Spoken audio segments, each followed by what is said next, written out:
নওগাঁর সমতলে হঠাৎ এক পাহাড় সমস্তূপ। প্রথম দেখায় মনে হতে পারে এটি প্রকৃতির কোনো সৃষ্টি, কিন্তু এটা আসলে মানুষের হাতে গড়া এক বিস্ময়। এটি অষ্টম শতকের পাল রাজা ধর্মপালের শ্রেষ্ঠ কীর্তি সোমপুর মহাবিহার, যা আজকে আমরা পাহাড়পুর বৌদ্ধবিহার নামে চিনি। প্রায় ২৭ একর জমির উপর নির্মিত এই বিশাল স্থাপনাটি একসময় ছিল দক্ষিণ এশিয়ার শ্রেষ্ঠ বিদ্যাপীঠ।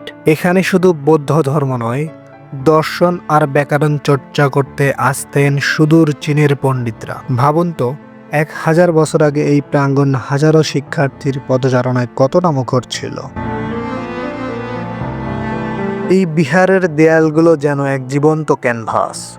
২০০০-এরও বেশি পোড়ামাটির ফলকে খোদাই করা আছে সেই সময়ের মানুষের জীবনযাত্রা, জীবজন্তু আর উপকথা।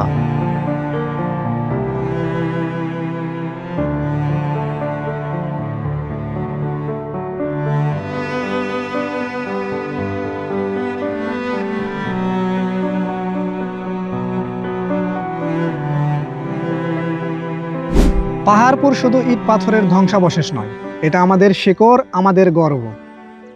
ইতিহাসের এই নীরব সাক্ষীকে জানতে হলে একবার হলেও আপনাকে এখানে আসতেই হবে।